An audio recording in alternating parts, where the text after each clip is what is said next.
হে everyone, ঘুম থেকে উঠে খাওয়া দাওয়া করে আমি চলে যাই রাঙামার বাড়ি ভাগ্নুর কাছে। তারপর বৃষ্টি আসার আগে ওয়েদারটা কিছুটা এরকম হয়ে যায়, তাই সবাই মিলে আমরা ছাদে চলে যাই।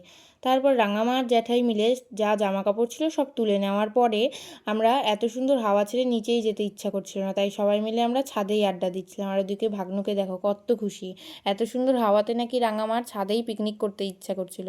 তারপর সবাই মিলে আরেকটু বসে বসে আড্ডা দিয়ে গল্প করে, আর ওদিকে দেখো ভাগ্নু সারা ছাদ দৌড়ে বেড়াচ্ছে। তারপর আমরা নিচে চলে আসি কারণ বৃষ্টি চলে এসেছিলো। নিচে এসে আমি চলে যাই ভাইয়াকে ইরিটেট করতে।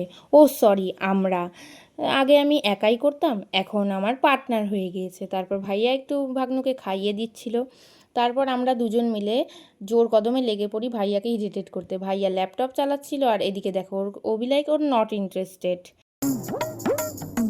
তারপর আমি বাড়ি চলে আসি। বাড়ি চলে এসে ভাত টাত খেয়ে আমি ঘুমিয়ে পড়ি, কারণ ল্যাদটাই জীবনের সব। তারপর সন্ধ্যাবেলা চলে যাই কাকিমণির বাড়িতে গৃহপ্রবেশে। ওদের বাড়িটা দেখো কি সুন্দর ডেকোরেট করেছে।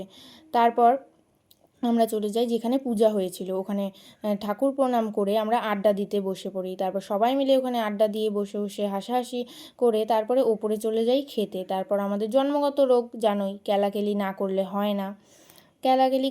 তারপর মা বম্মা আমাদের কাণ্ড কারখানা দেখছিল। ওদের ছোট থেকে দেখে অভ্যাস হয়ে গেছে, ওদের এখন এটা কোনো কিছু মনে হয় না।